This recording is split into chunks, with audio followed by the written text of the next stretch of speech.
I would really love for you, because I feel like you to know more about the questions that you would like answered relative to a film that is done but also still flexible. And so what we are going to do with your help is open out this talk to you so that we know what you loved, and so they know what not to take away in the future edits. But what I want to, where I want to start is with the initial desire to have it be a piece that had many dancers and that filtered itself down to this relationship between two people, which was really three people because you were always present. Thank you, Claudia Rankine. And thank all of you for joining us tonight for our first screening of Touch of Red Recollection, directed by Taylor Antisdel, featuring me. I think that with this, the importance to document it for me felt essential because it was a work that we were creating in 2020, where it was a time where I thought, you know, I was unsure whether live arts would ever be possible again. I don't know if y'all felt that, like how we ever coming back outside.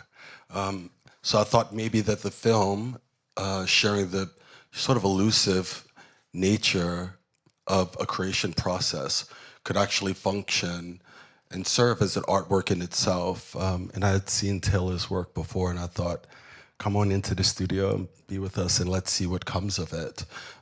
But I also felt it was meaningful for me to really share space and to cultivate a space through film as well with Tashrik Fredericks, who's, as I said in the film, sort of my childhood best friend that I never had. And I was really inspired to create this work with him because I learned and discovered so much about male intimacy and the complexity with friendships and partnerships, and how not through violence or combat, but through an enhanced electricity and interest in each other, we can allow ourselves to become more vulnerable with ourselves and with each other.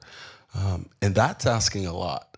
So, and the work was asking a lot of me physically, as I sat there, to choreograph on yourself, and to ask yourself to do 10 rounds of a work that is kind of nonstop physicality was almost impossible for me. So that impossibility allowed me to come up with the idea of having many men of color perform this duet over time, and that became very quickly understood that that feat was a match that was probably mostly capable of being actualized between Tashrik and I. Were you present during that early stage with the transition from the four to obviously you were because we could see it. What did you feel in the difference? Well, I think some of those moments happened off screen. And so in talking with Shamel and then kind of looking back through a lot of the footage, I was starting to understand some of the difficulties that were happening. So I feel like in the moment I had kind of tunnel vision. And then in this kind of recollection process, it became much more clear some of the difficulties that were happening. You don't actually tell us what the difficulty was. Yeah. We just know that it was difficult.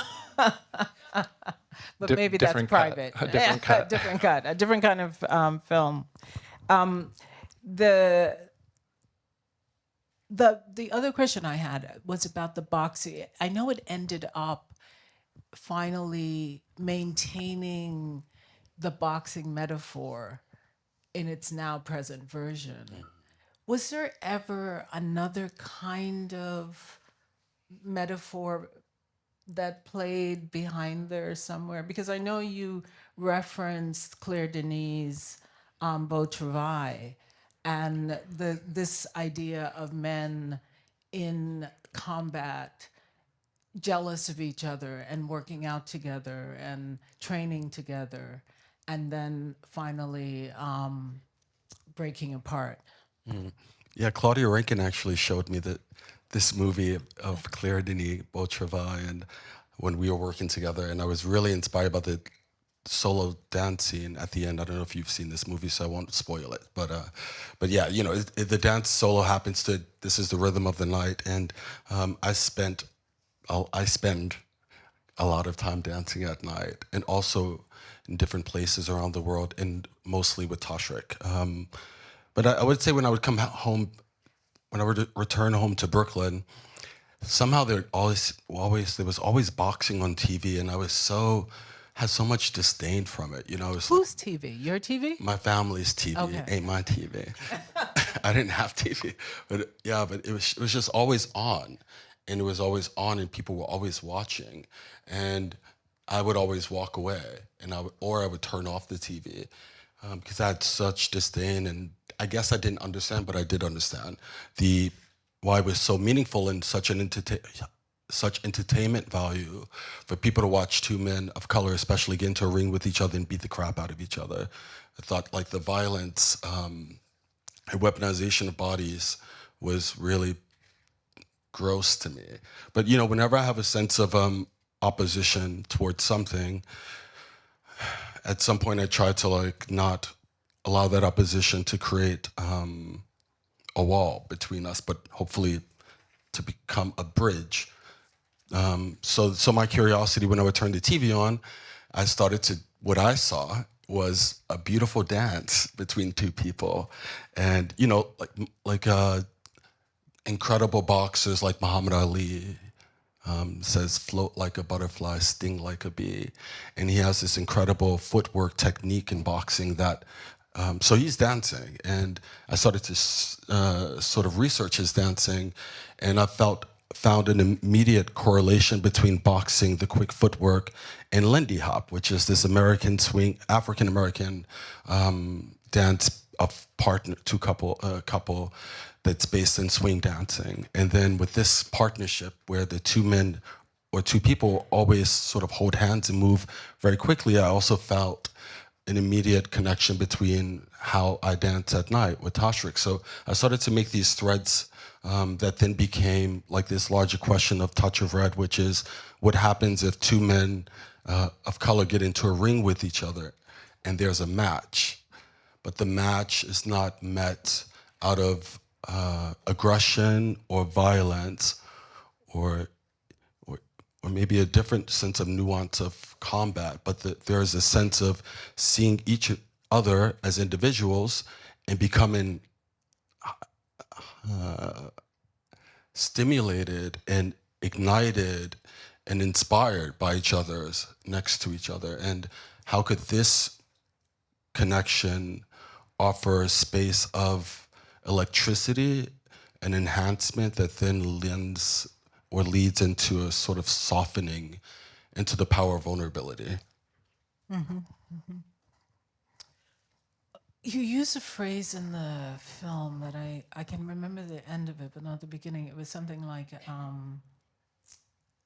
X should not lead to canceling. Oh, prioritization. Should not lead to cancel, which I love. Oh, you do? Okay. Yeah. That matters. If you love words that I use, that matters a lot. But that sort of speaks to the idea of engaging the boxing despite feeling like it's problematic. You know? Yeah. To prioritize the kind of readability of it over the rejection of it. So those were my my beginnings, but we can't stay very long because I say so. So I thought we would open out to questions immediately. Let me start here. Thanks for the film. It was really informative and inspiring. But the obvious question is, what are you ready for?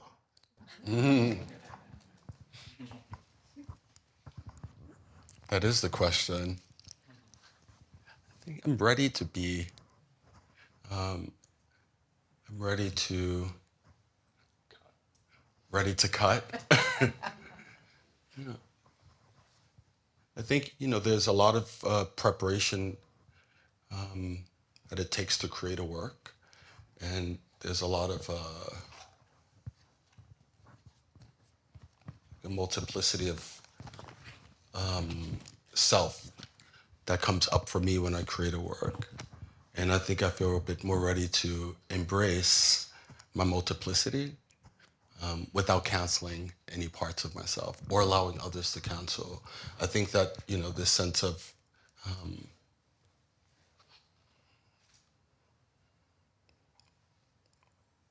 yeah, letting go of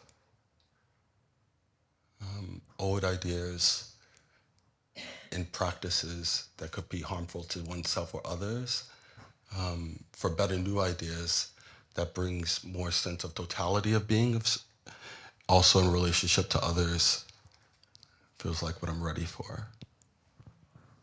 And night dancing, apparently. Always.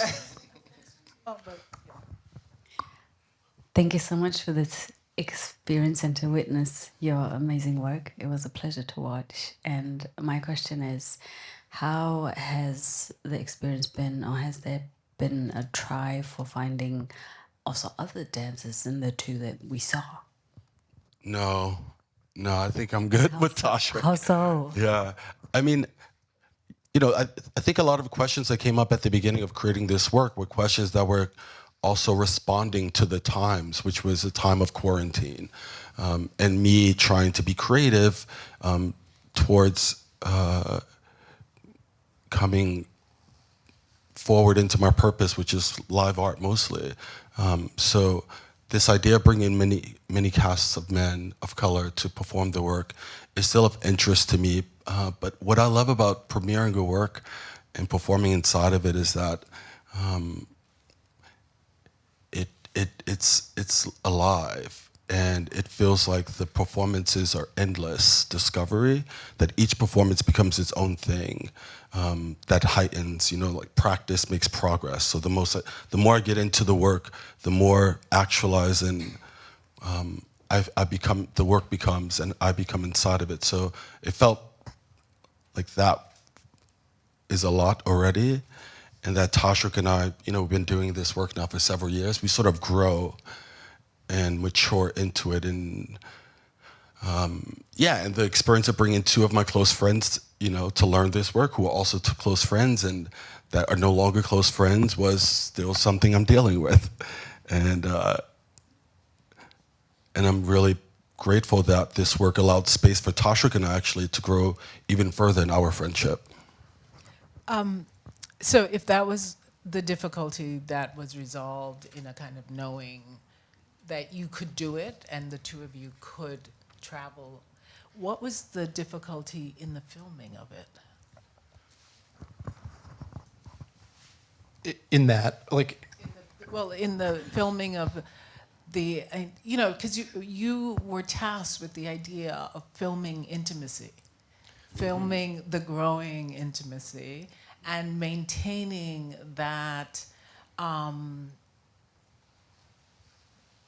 feeling for us in the audience throughout the film. So what was the hardest part of that?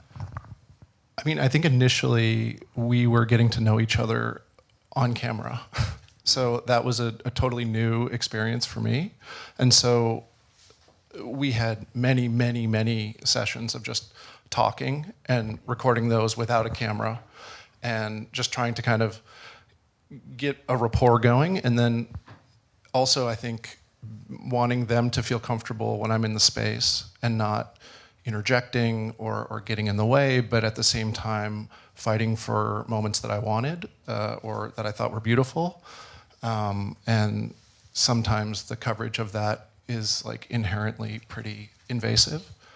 And so it evolved over time, and I think, we did the interview last, and this was quite a bit after we had kind of stopped shooting.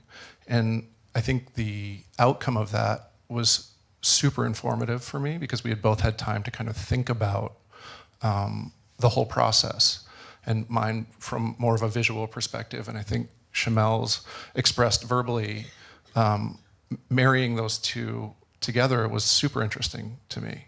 And at that point, our relationship was more intimate. So I felt more comfortable asking all sorts of questions that, you know, some you see and some you don't.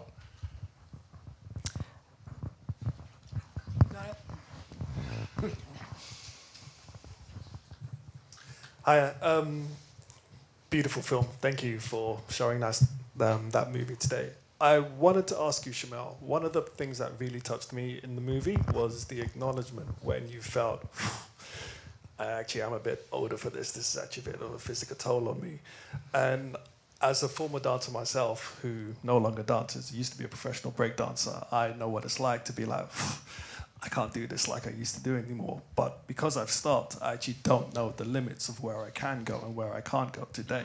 Whereas you continuing to do so actually do know where you can and can't go. My question is, what do you think that you have brought with your age to the performance that potentially a younger version of yourself, say 10, 15 years ago, wouldn't have known, wouldn't have been able to do, wouldn't have been able to bring to this performance? And also, if you were to think about what that younger version would have done in, say, Touching Red, how might that have differed? How might they have actually executed that performance? Good question. Thank you for that question. I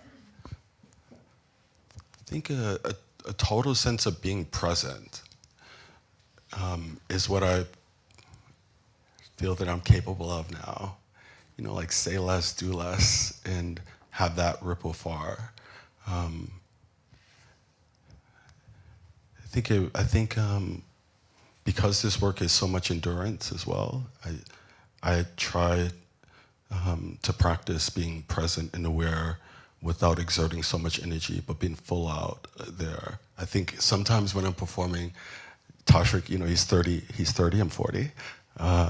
And, you know, in moments of heightened physicality and we're in close proximity to each other, I notice that his breath is like, you know, which makes sense. And then that kind of like allows, and then I check in with myself too, and I sense like I'm really calm. And I think, yeah, this sense of feeling home in performance is something that I've grown into in a large way, and being able to sort of manage how much energy I put out. And also, as I said, like for me, practice also makes progress. I'm always amazed by the sort of possibilities of the human body as this almost supercomputer, right? It's so even if my mind and thoughts and feelings tell me that this might not be possible at my age, when I listen to my body, it gives me what I need. One last question. Hello. TT. Thank you. That was so beautiful. As much as I knew about it, I also knew nothing at all. So yeah, it's super informative. But I guess, yeah, me being black and queer and male, it resonates with me on many levels. And then to also hear that you were inspired by Maya Angelou's We Wear the Mask. And her just speaking about like this survival apparatus, just curious if there's more to say on that, or yeah, just how that resonates for you. Yeah, thanks, TT. TT is one of my favorite DJs and musicians ever, and also is one of the stylists for Touch of Red. So it's great to see you, TT. Yeah, you know, when I was watching boxing too, I was really aware of how much laughter there was and cheering in the audience. And then I was kind of also like, why, what's so funny?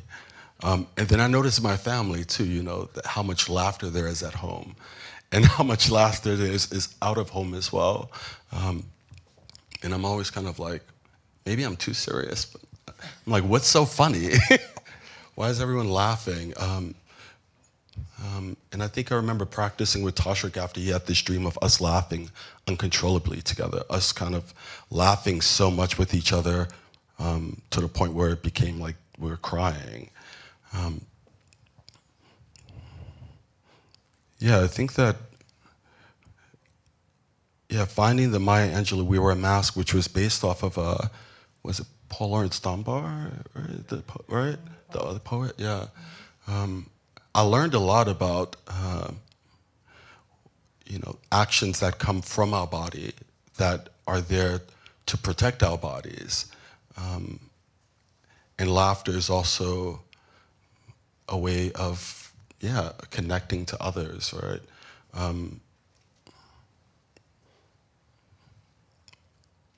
But this sense of unmasking also feels like I was able to do inside of this work with Tashrik. And the unmasking too didn't come with seriousness, although we were in this match, but also lightness as a virtue. Okay.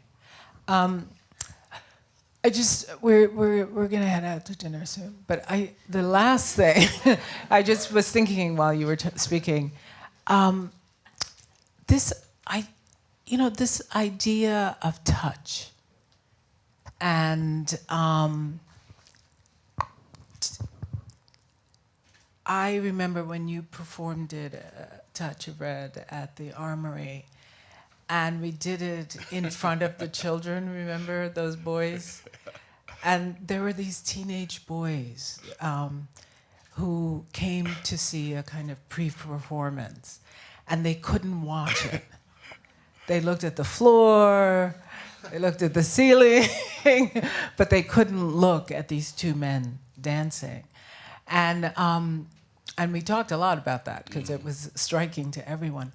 But since making this piece, do you find yourself closer to others in general? Like, have you developed a practice of touch?